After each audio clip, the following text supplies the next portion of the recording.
Sejam bem-vindos à aula sobre violência contra a mulher. Nessa aula a gente vai falar sobre a Lei 11.340 e todas as formas de violência contra a mulher. Para quem ainda não me conhece, meu nome é Kiri Orlandi, eu sou delegada titular da Delegacia de Atendimento à Mulher de Diamantina há quase 10 anos. Sou também membro fundadora da Rede de Enfrentamento à Violência contra a Mulher do Alto Jequitinhonha. Através dessas duas instituições, eu trabalho com todos os casos de violência doméstica e familiar contra a mulher, violência sexual contra pessoas de qualquer gênero e, hoje também, violência homotransfóbica. Todas as situações que acontecem no município de Diamantina e distritos. Por intermédio da Rede de Enfrentamento à Violência contra a Mulher do Alto Jequitinhonha, nós atendemos aproximadamente 30 municípios, realizando as mais diversas capacitações, atendimentos, orientações e ainda dividindo as nossas reflexões, impressões e demandas com as outras redes que compõem o Alto Jequitinhonha, que são as redes de mulheres do Baixo Jequitinhonha e do Médio Jequitinhonha. Então, antes de começar a falar para vocês em relação à violência doméstica, a gente precisa entender como que foi o histórico, né? Como que nós chegamos hoje no ponto em que estamos de entender a violência contra a mulher como uma violência especializada. Vocês terão uma aula sobre direitos humanos, então eu vou apenas repassar aqui as questões relativas ao histórico de formalização de direitos humanos. A gente começa a falar sobre isso, especialmente, né, no mundo ocidental, a partir da Segunda Guerra Mundial. Na Segunda Guerra Mundial, nós tivemos o cometimento de diversas atrocidades contra grupos vulneráveis, que eram considerados, especialmente pelo governo da Alemanha, como não pessoas, como indivíduos que não são ou não eram detentores de uma proteção pela ordem jurídica daquele país. Então, nós tínhamos, por exemplo, pessoas que, em função da sua religião, especialmente o judaísmo, não eram consideradas pessoas merecedoras de proteção. Nós tínhamos pessoas com deficiência, nós tínhamos pessoas que, pela sua etnia, né, porque dizia-se ali que o ser humano superior era aquele da raça branca ariana, então nós tínhamos indivíduos que, por conta da sua etnia, não eram considerados pessoas. E baseada nessa ideia, que inclusive foi formalizada à época juridicamente na Alemanha, passou-se então a usar esses indivíduos, indivíduos entre aspas, já que não eram considerados humanos, como os indivíduos chamados superiores, para diversas experiências e experimentos científicos. Então, após esse período macabro da nossa história, né, da história da humanidade, em que seres humanos foram usados como objetos, diversos países, mais de 120 países, se reuniram pós 1945 para pensar em um modo em proteger todos os indivíduos. E aí nós passamos a falar, especialmente em direitos humanos, que são direitos pertencentes a toda pessoa humana, independentemente do credo que ela professa, independentemente de etnia, de cor da pele, de orientação sexual, etc, etc. E aí cria-se uma ordem jurídica internacional para proteger todos os seres humanos, mesmo que ele resida em um país que não dê a ele essa proteção, que foi o que aconteceu na Alemanha. Então, nós começamos a formalizar essa ideia de direitos humanos com tratados e convenções internacionais de proteção. Em relação à violência contra a mulher, mais ou menos na década de 60, esse pensamento sobre a proteção de todos os seres humanos de modo igualitário, ele amadurece, ele evolui um pouco para entender que todos merecem a proteção internacional e devem ter essa proteção. Mas alguns indivíduos sofrem a opressão, o preconceito e a violência de modo diferenciado.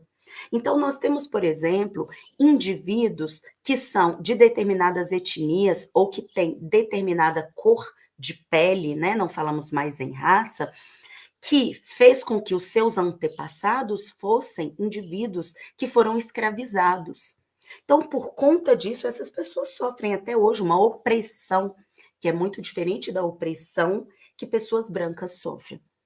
Nós temos indivíduos que, por conta da sua ainda imaturidade intelectual e de capacidade cognitiva, também merecem uma proteção especial, que é o caso das crianças e adolescentes.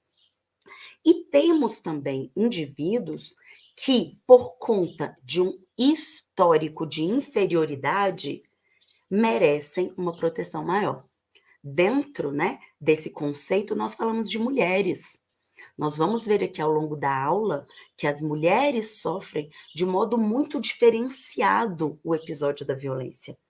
E por isso passam a merecer uma proteção especial, diferenciada, particularizada, e isso se inicia, inclusive, com tratados internacionais de proteção. Então, eu trago aqui para vocês dois dos mais importantes. Em 79, tivemos a Convenção para a Eliminação de Todas as Formas de Violência contra a Mulher, e em 94, tivemos a Convenção Interamericana para Prevenir, Punir e Erradicar a Violência contra a Mulher. Todas assinadas e devidamente ratificadas pelo Estado brasileiro. Falando um pouco, então, sobre esse histórico internacional e entendendo que essa evolução de proteção de direitos, essa evolução de pensar de modo especializado o fenômeno da violência de gênero, ela é internacional, né? Ela não é, por assim dizer, um critério ou uma evolução apenas brasileira, muito ao contrário, a nossa evolução não apenas foi lenta, como foi fruto de muita briga e de obrigação imposta pela Comissão Interamericana de Direitos Humanos. Nós vamos ver sobre isso também. Então, mesmo tendo assinado os tratados internacionais, o que nós temos no histórico brasileiro é que, até 1995, a violência de gênero, a violência doméstica e familiar contra a mulher, ela era tida como uma violência comum, sem qualquer distinção. Vamos lembrar também que, em 1988, nós tivemos, com a redemocratização do país, a promulgação da Constituição Federal, uma Constituição dita democrática, que tem ali, dentre as suas prioridades, dentre os seus objetivos, promover o bem de todos, sem distinção de qualquer natureza. E nós temos nessa Constituição, no seu artigo 5º, que inclusive é um artigo imutável, né? Não pode ser modificado pelo Congresso Nacional para restrição ou diminuição do que ali contém. Esse artigo 5º, inciso 1º, ele diz que homens e mulheres são iguais em direitos e obrigações. Isso está lá desde 1988, completando 34 aninhos nesse ano e ainda sem total aplicabilidade, efetividade na prática. Então, de 88 a 95, a violência doméstica e familiar contra a mulher, ela era tida como uma violência comum, ou seja, se um indivíduo dentro do ambiente doméstico, a gente vai ver que quando eu digo ambiente doméstico, eu não quero dizer que a violência aconteceu dentro de casa. Pode ser num bar, pode ser na rua, mas é uma violência que tem um agressor especial. Vamos ver sobre isso.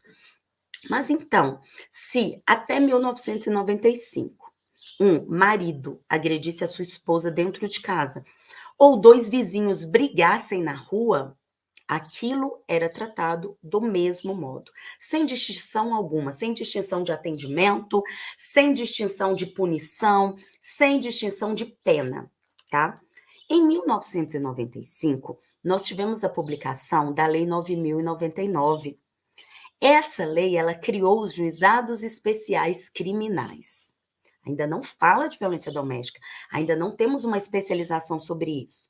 Mas, até para entender o período de história e a própria história da Lei Maria da Penha, vocês precisam entender esse histórico e perceber como que nós chegamos na Lei 11.340 em 2006.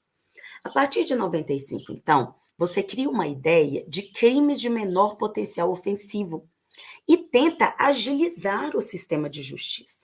Todos nós hoje temos uma impressão, né, e em muitos casos também uma realidade de que a justiça demora, a justiça é lenta, o próprio sistema jurídico penal é demorado, né? Aí você vê indivíduos aí que estão recorrendo há 10 anos e ainda não houve uma condenação definitiva que possa gerar a prisão dessas pessoas. Então, a Lei 9.099, ela foi uma tentativa de tratar de modo diferente crimes mais simples, que são aqueles crimes cuja pena não ultrapassa 2 anos. Então, você tem aí a ameaça, você tem a lesão corporal leve, que é aqui no meu exemplo, o marido que deu um soco na cara da mulher, nessa data, né?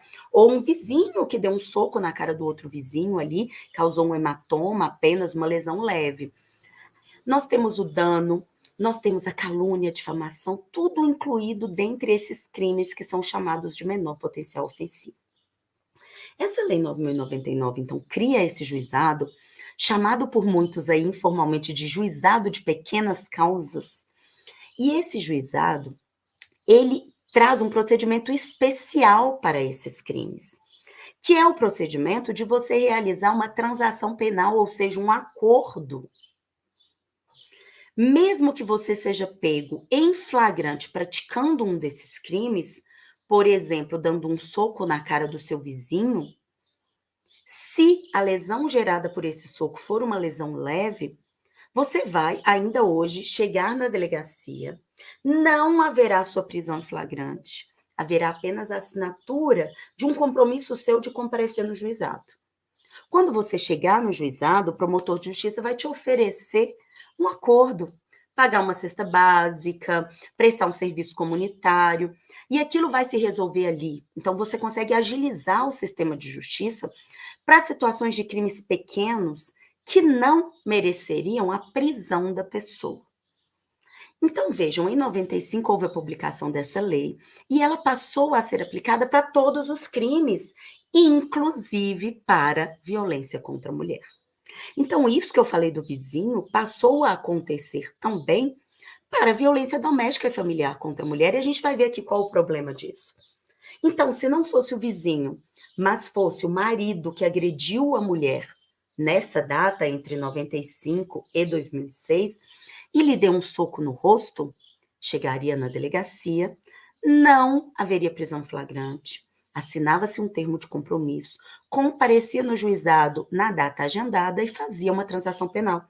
Então, é por isso que nessa época, né, todo mundo tinha aquela ideia, aquela impressão de que o indivíduo bate na mulher, vai no juizado, paga uma cesta básica e a situação estava resolvida ali. É por conta dessa legislação. Entretanto, em 2006, fruto não apenas de diversas lutas, de diversas mulheres que morreram, mulheres que foram espancadas, mulheres que tiveram partes do seu corpo dilaceradas, e também fruto da luta de uma mulher muito especial, felizmente viva, né, e participando ainda de todo esse contexto necessário para modificar a cultura conosco até hoje, que é a Maria da Penha. Como que a gente chega na história da Maria da Penha? Por que que a Lei 11.340 leva o nome dela? A Maria da Penha, para quem se interessar, ela tem um livro muito interessante e também chocante, né, chamado Sobrevivi, Posso Contar, onde ela conta a história dela. E aí eu vou resumir para vocês, né, tendo entendido como a lei tratava as questões relacionadas à violência contra a mulher até 2006, vou resumir um pouco a história dela para vocês. A Maria da Penha era casada com um professor universitário, era uma mulher também com conhecimento acadêmico. Isso, inclusive, já começa a tirar de nós aquela ideia de que a violência doméstica e familiar contra a mulher, ela não acontece para quem tem uma condição financeira melhor ou um conhecimento acadêmico melhor. Ela acontece para todas, infelizmente. Então, a Maria da Penha, na década de 80, vivendo esse relacionamento que se tornou abusivo, tendo 2 filhas, passou a viver um histórico de violência doméstica. Nesse histórico de violência doméstica, ela teve inicialmente uma agressão grave, que foi um tiro disparado pelo seu ex-marido, à época ainda marido, que foi na sua coluna, e isso a deixou paralítica. Vamos lembrar que a gente não tem ainda a Constituição de 88, nós não temos ainda uma previsão de um código civil que diga que homens e mulheres também têm os mesmos direitos quando se separam. Então, mesmo tendo sofrido essa violência, a Maria da Penha, quando saiu do hospital em cadeira de rodas, voltou para o seu ambiente doméstico. Até porque, se ela saísse de casa naquela época, mesmo tendo sofrido uma violência, seria considerado legalmente o que chamávamos de abandono do lar. E ela teria perdido, inclusive, a guarda das suas filhas, fora toda a divisão patrimonial. Então, ela retorna para o ambiente doméstico. Ao retornar para o ambiente doméstico, ela sofre uma nova tentativa de homicídio. O marido dela tentou eletrocutá-la no chuveiro. Então vejam, a Maria da Penha foi buscar providências policiais, denunciou o seu companheiro. Entretanto, mais de 15 anos se passaram sem que houvesse qualquer punição para ele. E o que foi que ela fez então em relação a isso? Ela passou a procurar organismos internacionais, aqueles organismos que eu mencionei para vocês, que foram criados pós-Segunda Guerra Mundial. Dentre eles, além da ONU, nós temos a OEA, que é a Organização dos Estados Americanos. Na OEA, nós temos uma comissão de direitos humanos. Lembrando que o Brasil faz parte tanto da ONU quanto da OEA. Essa Comissão de Direitos Humanos, ela é responsável por verificar denúncias de violação de direitos humanos praticada por um Estado. Lembra que nós falamos sobre a Alemanha na Segunda Guerra violando direitos humanos de seus cidadãos, de pessoas que moravam dentro do seu país? Então, a OEA foi criada nesse contexto, assim como a sua Comissão de Direitos Humanos e assim como a Corte de Direitos Humanos. A Maria da Penha, então, por intermédio de advogados, ela procura a Comissão de Direitos Humanos e ela faz uma denúncia. Ela denuncia, então, o Estado brasileiro, dizendo: o Estado brasileiro viola meus direitos quando ele não pune alguém que reiteradamente pratica agressões contra mim. Então, vejam, ela leva o caso dela para a Comissão Interamericana de Direitos Humanos. Essa comissão vem ao Brasil e avalia o caso da Maria da Penha, verifica que, de fato, ela denunciou, as providências foram tomadas, né? Algumas das providências foram tomadas, não todas, e esse indivíduo não foi punido. E aí, então, nós passamos a mudar o foco. Vamos denunciar o Brasil, porque tem um sistema de justiça que não protege as mulheres, apesar de ter assinado aqueles tratados internacionais, apesar de fazer parte da OEA e da ONU. E aí, em 2001, então, numa decisão inédita, essa comissão diz que o Estado brasileiro foi negligente e omisso em relação à violência contra a mulher. E aí a comissão recomenda ao Estado brasileiro que passe a intensificar o processo de reforma do seu sistema jurídico para romper com essa tolerância estatal ao tratamento discriminatório dado às mulheres. E que também promova meios mais eficazes de punir a violência doméstica e familiar contra a mulher. Então, a partir daí, nós passamos a pensar essa violência como especializada. E a legislação só veio em 2006, que é a Lei 11.340, sobre a qual estamos falando hoje. Foi por tudo isso que essa lei recebeu a denominação de Lei Maria da Penha, porque ela foi fruto de uma luta de uma mulher que sofreu 2 tentativas de homicídio, que não viu seu agressor punido e que resolveu denunciar o Estado brasileiro. Então, vejam que a comissão recomendou ao Brasil, o Brasil foi obrigado a criar modos de melhor proteger as mulheres. E com isso, a Lei Maria da Penha foi editada. Então, a Lei Maria da Penha, em momento algum, ela é fruto de benesse do Estado para as mulheres. Não. Ela é fruto de muita luta. Veio tardiamente. E hoje é um instrumento mais importante que nós temos para proteger a mulher quando ela está em uma relação que não é de igualdade, é uma relação de hierarquia em relacionamentos abusivos. Para falar da violência doméstica e familiar contra a mulher como violência especializada, A gente precisa perceber duas coisas. A primeira coisa, fundamento, né, histórico, motivação que a gente precisa perceber é a cultura. A violência doméstica e familiar contra a mulher, ela tem um fundamento que é cultural. E a gente vai ver sobre isso um pouco mais à frente. Através desse fundamento, a gente percebe todos os dias que, muito embora a legislação diga que nós somos iguais em direitos e obrigações, a realidade não nos mostra isso. A realidade mostra um tratamento completamente diferenciado dado à mulher em relação ao tratamento que a própria sociedade dá ao homem.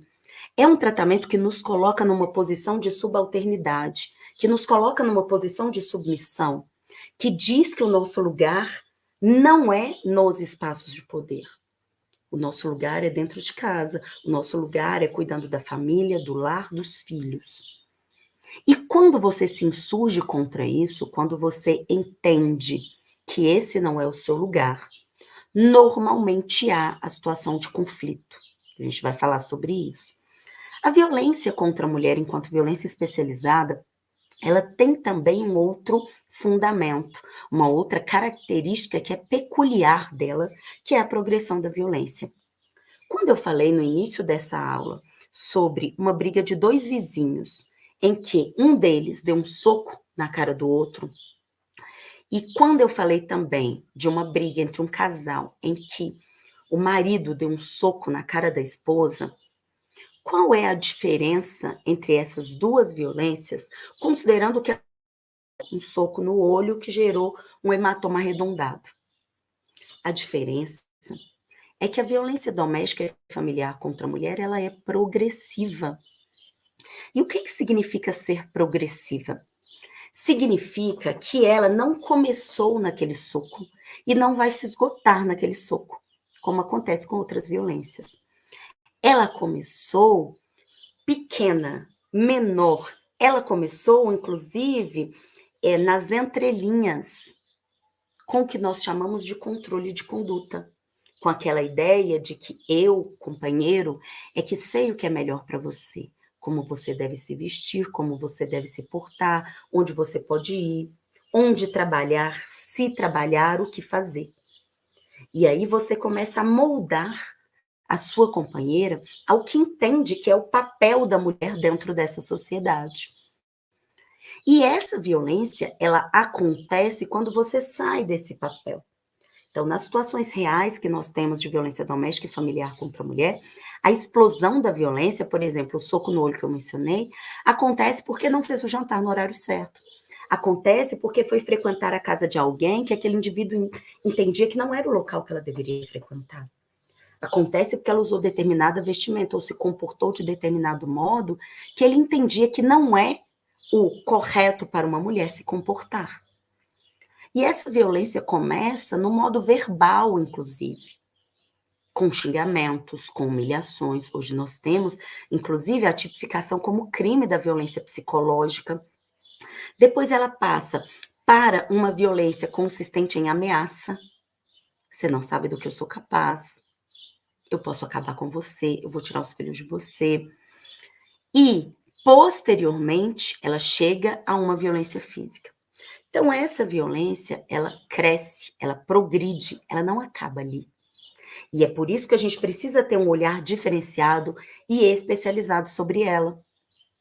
Comparando, por exemplo, com a violência entre dois vizinhos. A violência doméstica e familiar contra a mulher, ela começa pequena, ela começa quase imperceptível. E ao longo do tempo, ela vai crescendo no que nós chamamos de ciclo ou espiral da violência, que eu vou falar daqui a pouco também. E aí, tendo dito tudo isso, qual é o papel dos profissionais de saúde e também dos de assistência e profissionais da educação dentro desse contexto de tratar a violência doméstica e familiar contra a mulher como uma violência especializada, como uma violência que merece uma atenção especial e mais protetiva do próprio Estado? Bom, os profissionais que prestam saúde, assistência e educação, eles são, em sentido amplo, servidores públicos. ainda que trabalhem em instituições particulares, porque eles exercem uma função que é própria do Estado, que é exclusiva do Estado. A Constituição diz que o Estado é obrigado a prestar saúde, assistência, educação. E ele pode fazer isso diretamente ou através de pessoas e de instituições que cumprem os requisitos e que se proponham a prestar isso. Então, em relação aos profissionais de saúde, você presta serviço público. Se você presta serviço público, você não age em nome próprio, você age em nome do Estado. E o conhecimento disso vai modificar diversas ações e vai moldar ações também. Nós queremos, e hoje temos legislações que obrigam isso, vamos falar em aulas posteriores, que esses profissionais de saúde sejam colocados como identificadores de vítimas de violência contra a mulher e possam repassar essa demanda para a segurança pública, para a assistência, para outros órgãos também pertencentes ao Estado, também compostos por agentes públicos, para a tomada de providências. Então, é aqui, nesse contexto, que estamos inserindo os profissionais de saúde, enquanto agentes públicos, enquanto agentes prestadores de um serviço público, que é prestado pelo Estado, então ele é um agente, ele é um órgão, ele é um braço do Estado naquele momento, e que tem, sim, a obrigação de perceber essa violência, de identificar essa violência e de tomar as providências necessárias para fazer cessá-la. Quando eu falo para vocês que a violência doméstica e familiar contra a mulher, ela tem como fundamento uma cultura, a gente precisa entender que eu falo aqui de uma cultura que é eminentemente machista. Essa cultura machista, apesar da legislação que diz o contrário, ela nos coloca, mulheres, todos os dias, em posição diferenciada em relação aos homens. Então, você tem julgamentos sociais e institucionais diferenciados para homens e mulheres em relação à mesma conduta. Por exemplo, em relação à quantidade de álcool que essa pessoa ingeriu, em relação à vestimenta dessa pessoa, né? Exige-se da mulher uma vestimenta que não seja provocante, exige-se da mulher uma vestimenta que não pode ser um decote, por exemplo, que não pode ser uma saia curta. Então, quando nós colocamos na nossa realidade, com tudo o que produzimos através de palavras, através de ações, no que compõe a cultura, tratamento diferenciado para homens e mulheres, a gente passa a entender, igual aquele companheiro do soco no olho lá atrás, que para as mulheres há um lugar reservado na sociedade que é diferente do lugar reservado aos homens. Exige-se que você ocupe uma posição diferente do que é exigido dos homens, que podem ocupar qualquer cargo, que podem se vestir como quiser, que podem trabalhar no que quiser, em relação a crianças que podem sonhar com o que quiser, a profissão melhor, o tratamento melhor, né? Os lugares que frequenta, o modo como se comporta. Então, todo esse julgamento de que somos vítimas, ele impacta e ele fundamenta a violência contra a mulher. Essa mesma cultura machista, além de dar à mulher uma forma para se encaixar, um lugar onde ela deve estar para merecer respeito, quando voltamos a falar de direitos humanos, que eu falei lá de 1945, a principal ideia da Declaração Universal de Direitos Humanos foi de que todo ser humano merece respeito. Você é obrigado a respeitá-lo, independentemente de suas características pessoais. Mas ainda hoje, no âmbito social, nós vivemos uma realidade que é a realidade de que a mulher tem que merecer respeito. E para merecer esse respeito, você tem que se vestir de determinada maneira, se portar de determinada maneira. O respeito é algo que é inerente ao ser humano.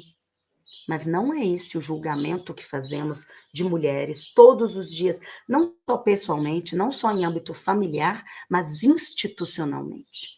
E é isso, inclusive, que eu quero chamar a atenção para os senhores. Para quem trabalha com pessoas, recebe essas pessoas e também está aqui inserido dentro dessa cultura. E também faz esses julgamentos e isso impacta no seu trabalho, ainda que você não perceba. Muitas pessoas, quando a gente tenta falar sobre violência contra a mulher, quando a gente tenta especificar os detalhes que tornaram essa violência tão diferenciada em relação a outras violências, gostam de nos dizer o seguinte: mas o homem também sofre violência e o homem também morre. Então, partindo um pouco aqui até para a informalidade, se você fizer uma breve pesquisa no Google, você vai verificar que os resultados em relação ao homem morto por são os mais diversos. Os resultados em relação à mulher são sempre morta por companheiro, marido, namorado, ex-companheiro, ex-marido, ex-namorado. Isso faz com que a gente chegue à conclusão de que as mulheres são mortas, em sua grande maioria, pelas pessoas com quem elas escolheram passar a vida, ter filhos. Pessoas para quem ela tem um atendimento, ela tem uma consideração especial. Pessoas que ela ama. Pessoas que ela espera que lhe dariam atenção, cuidado, respeito. Então, baseado nisso, e na história da Maria da Penha, e na história da mulher dentro dessa sociedade, a gente começa a pensar, há algo de muito errado aí. E é fundamentado por essa cultura. E dentro de tudo isso, eu trago algumas estatísticas. Poderia trazer várias, poderíamos ficar 2 horas aqui falando de estatísticas, mas sabemos o quanto isso é cansativo. Então, por isso, eu trouxe alguns, só para quem ainda tem alguma dúvida, para quem pensa que a situação não é bem assim, que é uma impressão nossa, a de que as mulheres sofrem mais violência e sofrem uma violência praticada por conhecidos, por pessoas que estão ao lado delas. Se a gente fala em dados internacionais hoje, nós temos que 7 em cada 10 mulheres do mundo já foram ou serão violentadas em algum momento da vida. Nós temos que 1 em cada 5 mulheres já sofreram algum tipo de violência praticada pelos seus companheiros nos últimos 12 meses. No Brasil, hoje, nós temos um estupro a cada 8 minutos. E aí teremos uma aula sobre isso, a gente já começa a pensar na peculiaridade da violência sexual, que é uma violência que caracteriza um lugar de poder e não uma sexualidade. As vítimas de violência sexual são, em mais de 80%, do sexo feminino. E em mais de 50%, crianças de menos de 13 anos de idade. O Brasil, hoje, no pós-pandemia, tem também 4 feminicídios por dia. O feminicídio, gente, é o homicídio contra a mulher por violência de gênero, violência doméstica e familiar. Também gosto de falar sobre economia, porque algumas pessoas pensam, olha, mas isso não tem impacto no Estado, por que o Estado está se preocupando por isso? Investigue esse crime, prenda essas pessoas. Isso não basta. O impacto da violência doméstica e familiar contra a mulher e como isso é reproduzido e alimentado todos os dias é enorme. E nós temos impacto econômico, inclusive. Nós temos impacto que fazem com que essas mulheres não consigam trabalhar, não consigam empregabilidade formal, não consigam sair dos seus lares para ter uma independência econômica, e isso também mantém essas mulheres presas dentro desses relacionamentos. Então, chegamos aqui na famosa Lei Maria da Penha, que tem o número 11.340. Como eu mencionei, é uma lei de 2006. É uma lei que tem o objetivo de tentar diminuir ao máximo a violência doméstica e familiar contra a mulher, especialmente a violência grave, né, impedir que os feminicídios aconteçam. E a primeira pergunta que a gente faz aqui é: quem pode se beneficiar da Lei Maria da Penha? Como titular de uma delegacia especializada de atendimento à mulher, muitas vezes a gente recebe demandas de mulheres que sofreram uma violência comum, por exemplo, um assalto.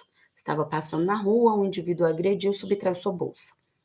Nesse caso, mesmo que a vítima seja mulher, não se trata, em princípio, de uma violência de gênero. Não se trata de uma violência merecedora da aplicação da Lei 11.340. A Lei 11.340, ela traz, no seu artigo 5º, quais as situações que estão inseridas dentro dessa lei. Ou seja, quem pode se beneficiar dessa legislação. Primeiramente, a vítima, para se beneficiar da Lei Maria da Penha, tem que ser mulher. Obviamente, incluindo aí a mulher trans. Não há dúvida quanto a isso. A pessoa que agride, que chamamos comumente de agressor, pode ser homem ou mulher. Não tem problema em relação a isso. Mas essas pessoas precisam ter um vínculo especial. Então, não dá para ser o caso do indivíduo desconhecido que te assaltou na rua. Mesmo que você seja mulher e seja vítima e tenha sofrido uma violência. Tem que existir uma relação especial entre esses sujeitos, agressor ou agressora e vítima, sempre mulher. E essa relação especial, que está no artigo 5º da lei, ela pode ser doméstica, ela pode ser afetivo-sexual, ela pode ser familiar. A gente vai ver sobre isso aqui. E não existe um espaço físico determinado para que essa violência aconteça. Muitas pessoas pensam, quando falamos violência doméstica, que a violência tem que acontecer dentro de casa. Isso não é verdade. Como eu disse aqui no início, ela pode acontecer num bar, ela pode acontecer na rua, desde que haja esse vínculo especial entre essas pessoas. Nós precisamos falar aqui também dos tipos de violência. A violência, gente, ela não é só física. Nós ainda temos essa ideia completamente errônea dentro da nossa mentalidade. Quer dizer, ela veio aqui denunciar uma violência, mas ela não está com marca. Não tem nada no rosto dela, não dá para fazer um exame de corpo de delito. E no ambiente doméstico e familiar contra a mulher, a violência psicológica é ainda mais grave que a violência física, porque a violência psicológica vai minando a autonomia e a autoestima dessa mulher. Faz com que na mentalidade dela haja uma contrariedade de pensamento em relação ao que aconteceu. Faz com que ela passe a se culpabilizar pelo episódio de violência, a pensar que a culpa é dela, que foi ela que provocou aquilo. Então, a violência psicológica, que está presente o tempo todo na violência doméstica e familiar contra a mulher, ela é, sim, muito grave. E a tomada de providências em relação a isso é muito importante. Então, a violência não é só física. A violência é psicológica, a violência é verbal, a violência é patrimonial, daquele indivíduo que quebra objetos dentro de casa, quebra o celular da mulher, queima suas roupas. Aquele indivíduo que passa a alijar essa mulher em relação a todo o patrimônio que eles têm, frauda documentos, quando se separa, não divide o patrimônio. A violência é também sexual. Outra ideia errônea e absurdamente machista é a de que a mulher tem um débito conjugal, né? De que a mulher é obrigada a ter relações sexuais com seu companheiro quando ele quiser.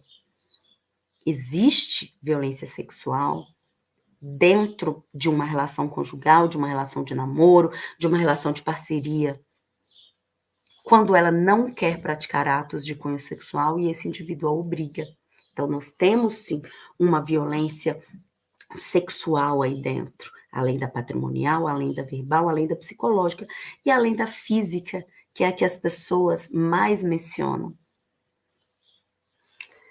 E qual é um instrumento que nós temos, que a legislação nos dá para tentar impedir a progressão dessa violência? O instrumento são as chamadas medidas protetivas de urgência. A medida protetiva de urgência, todo mundo sabe o que é, pouca gente sabe que tem esse nome. É aquela decisão judicial que impede o indivíduo de se aproximar da mulher. Então, vejam, a mulher sofreu um episódio de violência, ela procura a delegacia de polícia, ela pede uma medida de proteção, que é concedida pelo juiz. A partir daí, esse indivíduo fica proibido de se aproximar ou de manter qualquer contato com ela. Qual o objetivo disso? O objetivo disso, gente, é impedir a progressão da violência. Aquela progressão que eu mencionei lá atrás, eu não disse que a violência doméstica e familiar contra a mulher tem uma característica peculiar, que é a característica de começar pequena, verbal, moral, xingamentos, humilhações, ameaças, e depois chega num tapa na cara, chega num empurrão, num puxão de cabelo, num soco no olho, em 13 facadas. A violência doméstica e familiar contra a mulher, ela progride. E o objetivo da medida protetiva de urgência, o objetivo dessa medida de proteção, é encerrar esse relacionamento para que o novo episódio de violência não aconteça. É separar esses indivíduos para que a mulher não seja agredida novamente num episódio mais grave, para que possamos evitar os feminicídios, que é o resultado final de um relacionamento abusivo. Nós temos também hoje o crime de descumprimento de medidas protetivas. Então, o indivíduo, ele recebe uma decisão judicial através da qual ele está proibido de se aproximar dessa vítima, e se ele descumpre, mesmo com aquele papel na mão, ele vai atrás dela, ele liga para ela, ele faz ameaças. Aí ele estará cometendo o crime de descumprimento de medidas protetivas, que é também um avanço para a gente, que permite prender esse indivíduo para que ele não consuma a situação de violência. Então vejam, falei para vocês que em relação a quem pode se beneficiar da Lei Maria da Penha, né?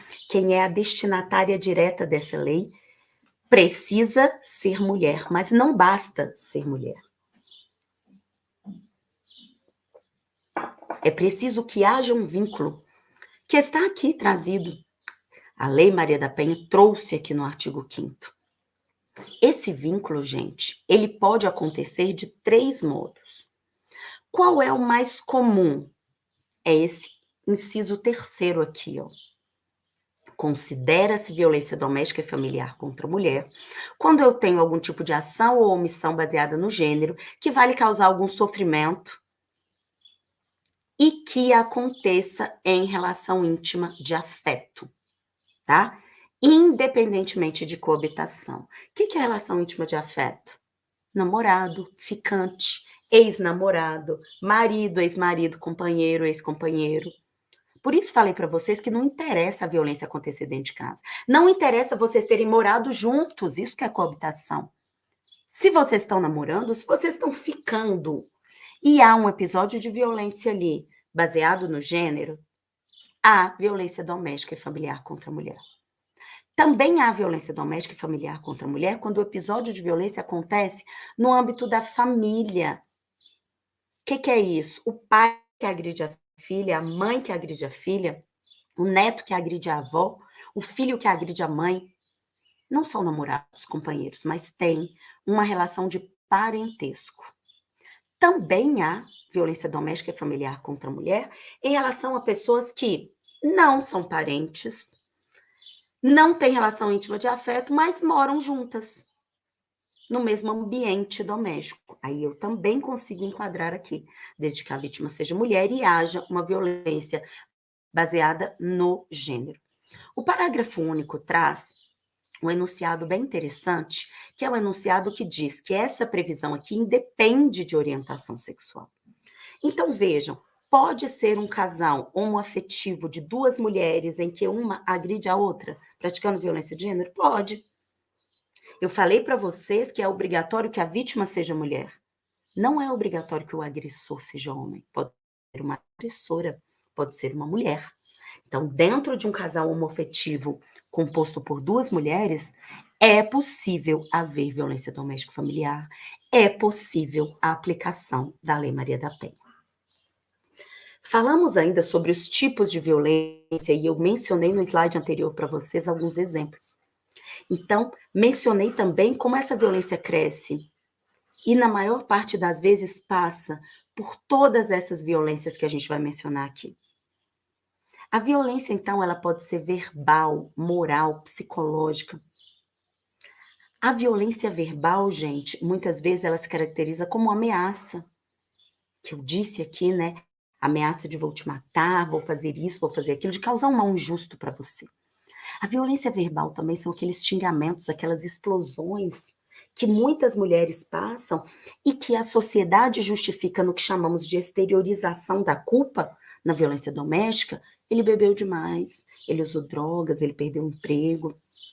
E aí tem essa explosão de xingamentos. É uma violência. Temos também a violência psicológica e a violência moral. Em relação à violência moral, a gente tem aqueles xingamentos típicos, infelizmente comuns dentro de um relacionamento, quando você desagrada aquele indivíduo. E desagrada como? Daquele modo que eu falei. Não correspondendo ao que ele espera da sua postura enquanto mulher, usando uma roupa que desagrada, frequentando locais que desagradam, se comportando de modo que ele entende não adequado. E aí vem aqueles xingamentos típicos, vagabunda, puta, etc, etc, para te diminuir. Tivemos um avanço muito importante nos últimos anos, que é a criminalização, a tipificação, a transformação em crime da violência psicológica. Hoje nós temos o crime chamado violência psicológica. Diversas mulheres, inclusive, adoecem mentalmente em relação à violência que sofre. Em relação a determinados xingamentos, ameaças, humilhações constantes, que têm o objetivo de diminuir o seu valor perante você mesmo. É um tipo de violência. Temos, como eu mencionei também, a violência patrimonial, a violência financeira, nessa ideia que temos globalmente, numa cultura machista, de que o homem é o provedor, o homem é quem cuida do dinheiro, e em algum momento, quando você o desagradar, você vai sofrer também essa violência que é patrimonial e financeira. Temos a violência sexual, né? Hoje nós temos diversos crimes que são componentes do gênero violência sexual, estupro de vulnerável. A gente vai falar especificamente sobre isso em uma outra aula. Mas o importante de vocês saberem aqui é que ela pode acontecer e, infelizmente, acontece no contexto de um relacionamento. E também no contexto doméstico, né?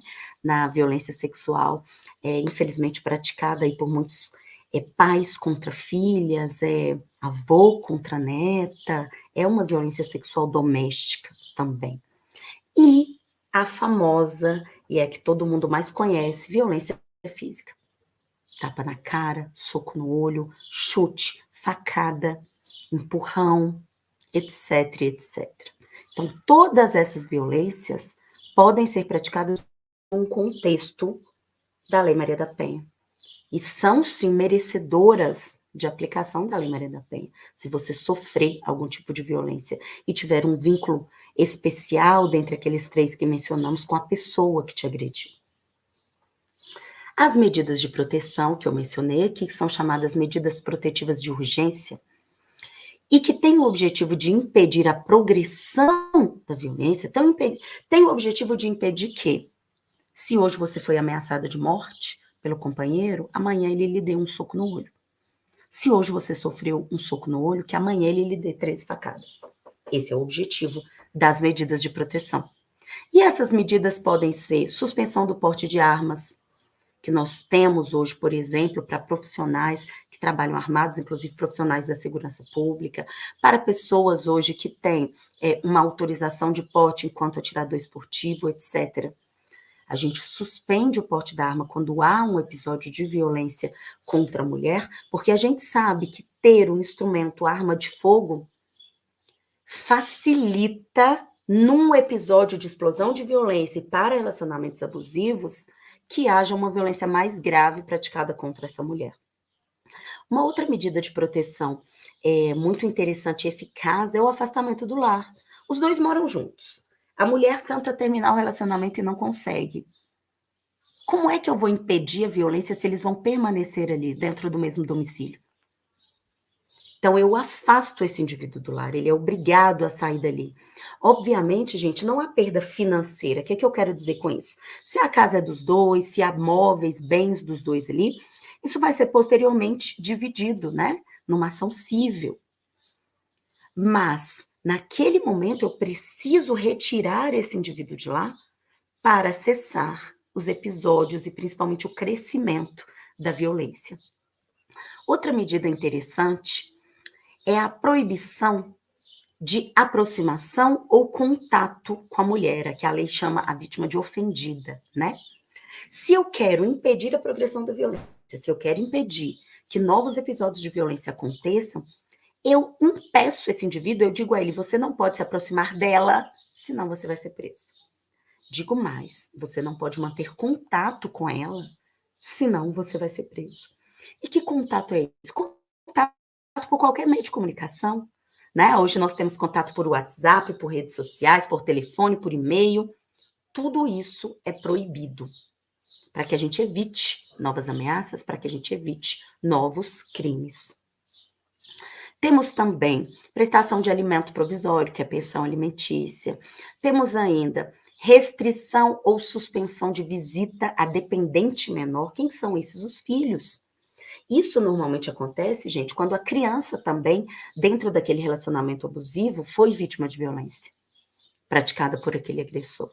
E aí você pede a suspensão das visitas a essas crianças, a esses menores. Falei ainda que nós temos o crime de descumprimento de medidas protetivas e que isso é um avanço para a gente. O que isso significa? Todas essas medidas que eu mencionei aqui, proibição de aproximar da mulher, proibição de manter contato com a mulher. Se o indivíduo descumpre, o que acontece com ele? Ele é preso. Uma prisão em flagrante aí é possível nesses casos. Então, por exemplo, a mulher tem uma medida que impede o indivíduo de manter contato com ela. E aí, ela o bloqueou no WhatsApp, por exemplo. Ele pega o telefone e passa a mandar SMS. Vou te matar, vou me aproximar de você, vou fazer isso, vou fazer aquilo, ninguém vai me segurar. Está praticando um crime de ameaça. E descumprimento de medidas protetivas. O crime de descumprimento, ele existe mesmo que o cara não pratique outro crime. Então, eu tenho, por exemplo, ele está proibido de se aproximar dela. Ele vai no local de trabalho dela. Naquele momento, não praticou nenhuma ameaça, mas disse, preciso conversar com você. Crime de descumprimento de medidas protetivas, porque ele está proibido de se aproximar dela. Proibição essa que ocorreu com o objetivo de impedir outro episódio de violência. Em relação a esse crime, gente, tendo havido prisão em flagrante, não é possível que o delegado conceda fiança, né? Não é possível que ele pague ali no ambiente da delegacia determinado valor em dinheiro e seja liberado, que é um benefício que ocorre para alguns crimes. Para o crime de descumprimento de medidas, isso foi vetado, tá? Então, vejam, nós falamos aqui em relação a várias situações de violência contra a mulher que merecem um atendimento, merecem uma orientação, merecem, como estamos fazendo hoje aqui, uma capacitação especial para lidar com essa violência. Nós falamos que as mulheres, ao longo da história, foram tratadas sempre com submissão, com subalternidade, com a ideia de que nós somos inferiores aos homens, de que nós não podemos ocupar os mesmos espaços, com a ideia de que há um espaço único e igual reservado para as mulheres, que é o espaço do ambiente doméstico. Essa mulher, ela por obrigatoriedade tem que cuidar do lar e dos filhos, tem que se comportar de determinada maneira. Nós vimos aqui que essa mesma cultura, ela promove julgamentos diferenciados para mulheres que não se comportam dentro desse estereótipo, que chamamos aqui, inclusive, de estereótipo de gênero.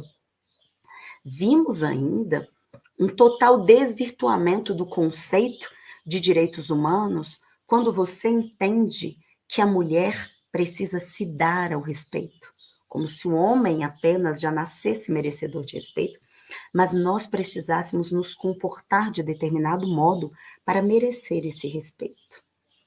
Vimos que toda essa cultura, ela é fundamento para uma violência que é gravíssima, que é uma violação internacional, inclusive de direitos humanos, que são os episódios de violência que são praticados contra uma mulher por indivíduos que têm com ela uma relação especial, seja de afetividade, seja doméstica, seja familiar. Vimos também que os maiores e mais graves tipos de violência contra a mulher acontecem dentro dessas três hipóteses aqui. Ou em relação a agressores que têm vínculo doméstico, ou que têm vínculo de parentesco, ou o mais comum, que tem um vínculo de afetividade. Esse fenômeno, inclusive, nós chamamos de objetificação da mulher, é aquela ideia de que a mulher é um objeto, um adorno para aquele indivíduo dentro do relacionamento. E por isso que quando ela tenta terminar com ele, ela não consegue, ele não admite. Nós temos violências, infelizmente, muito comuns aí, verbais, né? Que são muito semelhantes, independentemente do conhecimento acadêmico, independentemente da condição financeira de agressor e vítima, que é aquela ameaça de dizer: se não for minha, não vai ser de mais ninguém. É o impedimento de uma manifestação de vontade da mulher de encerrar um relacionamento. E a ideia de que ela é um objeto dele, ela é sua propriedade, né? Então, por isso, ela é dele. Temos também violências que são praticadas com o objetivo de diminuir a autoestima dessa mulher.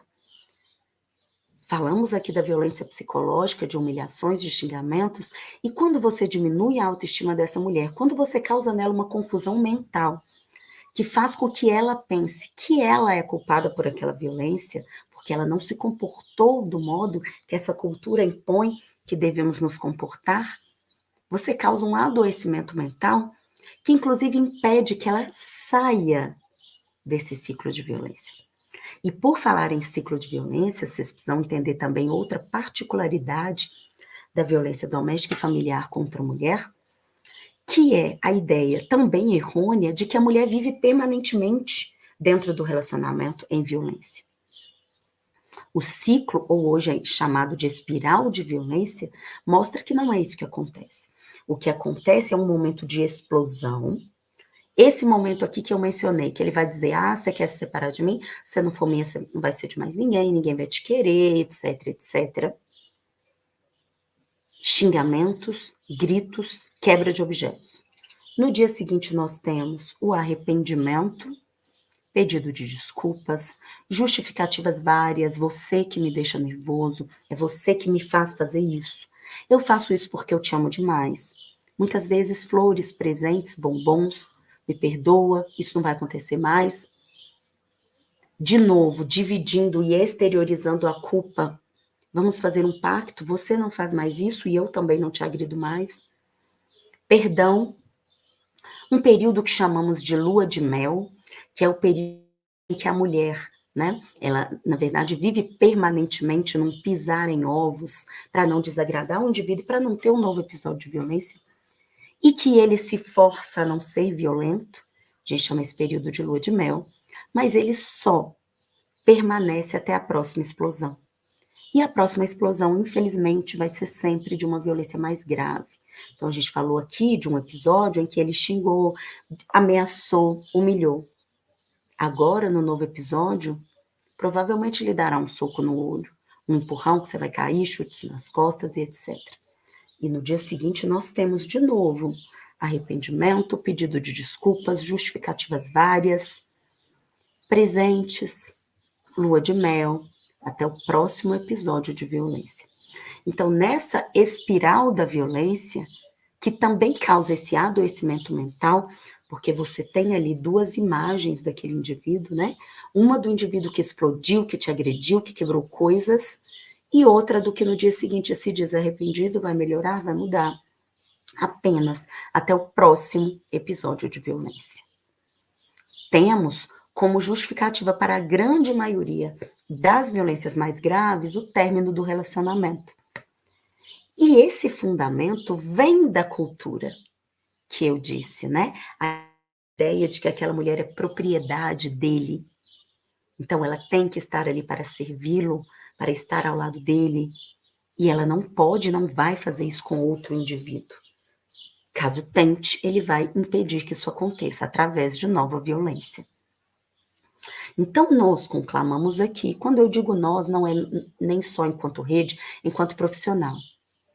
É também mostrando as legislações de que vamos falar numa próxima aula, que obrigam o profissional de saúde a perceber a especialidade dessa violência, que, como eu mencionei, é diferente de outras violências também atendidas por profissionais de saúde, como uma violência entre dois homens num bar, numa partida de futebol, entre vizinhos. Perceber que nós somos responsáveis também por identificar essa cultura, por alimentar, infelizmente, essa cultura todos os dias, que faz com que diversas mulheres permaneçam em relacionamentos abusivos, permaneçam como vítimas de uma violência que só faz e só vai crescer dentro dessa espiral e que ao final vai ceifar a sua vida. Queremos colocar os profissionais de saúde dentro aqui desse mecanismo de diminuição de violência de gênero como identificadores dessa violência. Percebam que essa violência é diferenciada, é especializada, porque tem um fundamento que atinge todos nós. Essa violência é mais grave porque ela irá progredir se não for interrompida. E o profissional de saúde, muitas vezes, vai ser o sujeito que vai identificar essa violência e vai realizar condutas para a tomada de providências e impedir com isso que um feminicídio aconteça. Assim como as medidas protetivas da Lei Maria da Penha, que são oferecidas para essa mulher quando ela comparece numa delegacia de polícia, em defensorias públicas, em outras instituições, para que esse relacionamento seja interrompido. Então, o papel de diminuição dessa violência não é um papel só das instituições de segurança pública. Entender essa violência como uma violência peculiar, como uma violência que precisa da atenção de toda a sociedade para que seja diminuída, para que amanhã nós consigamos fazer com que, enquanto um feminicida está preso, outros 3 não estejam sendo formados.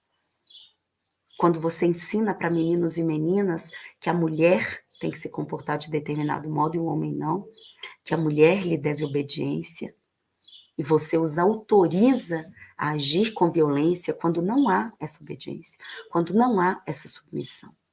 Então, é o nosso papel enquanto sociedade. Mas aqui também estamos falando, e falando de modo mais enfático e especial, para o nosso papel enquanto servidores de um Estado, que foi o que eu mencionei que os profissionais de saúde são. Entender que essa violência não é um problema do casal. Não é um problema para ser resolvido entre 4 paredes. E não é um problema para ser resolvido apenas quando essa mulher conseguir entender que está numa situação de violência e procurar apoio e ajuda das autoridades. Muitas vezes não há tempo para isso. Colocamos aqui os profissionais de saúde como indivíduos e como servidores de um Estado que tem o objetivo de tentar recompor a dignidade como um todo dessa pessoa. É preciso, então, que o profissional de saúde entenda o papel e a responsabilidade dele em toda essa rede para a tentativa de diminuição da violência de gênero. Para isso, é preciso que vocês entendam que a violência doméstica e familiar contra a mulher é uma violência especializada. É uma violência que tem por fundamento uma cultura machista, que infelizmente nós alimentamos todos os dias e seguimos repetindo estereótipos, condutas, julgamentos que trabalham e permitem que a violência continue acontecendo todos os dias. Além disso, o profissional de saúde precisa se ver também enquanto indivíduo responsável por identificar essa violência e, através da comunicação às autoridades e da tomada de providências, que hoje é obrigatória, é preciso que esse profissional, identificando essa violência, ajude, cumpra seu papel na tentativa de diminuir e de impedir a progressão, impedindo com isso que novos feminicídios aconteçam. Nesse papel de visualizar a saúde como algo muito mais amplo e maior do que a mera recomposição de integridade física que foi ferida naquele momento, nós chegamos à conclusão do papel e do interesse que nos une enquanto servidores públicos, como eu mencionei, que prestam serviço público, ainda que não sejam contratados diretamente por uma instituição pública e nem pagos por uma instituição do Estado. E esse nosso papel, meu enquanto indivíduo que presta segurança pública e de vocês enquanto pessoas que prestam saúde em sentido amplo, é o de recompor, melhorar e impedir que a dignidade de alguém seja ferida. E a dignidade possui várias características, várias partes que não podem ser divididas. Então, não dá para eu pensar em recompor apenas uma integridade física e, enquanto o Estado que atende aquela pessoa, manter essa pessoa vivendo uma situação de violência. É preciso que vocês percebam todo o fundamento da violência de gênero que gera essas estatísticas estarrecedoras que mencionamos aqui, e ainda foram poucas, e que se coloque nesse papel de, identificado uma situação de violência contra a mulher, tome as providências devidas e necessárias que vamos mencionar na aula seguinte e que exerça um diálogo em rede com a segurança pública e com outras instituições, como as instituições de assistência, para que essa mulher consiga, de fato, e com total apoio, sair da situação de violência. E consigamos, literalmente, salvar a vida dessas mulheres. Esse papel é meu, esse papel é seu, esse papel é de todos nós. Eu espero vocês na próxima aula.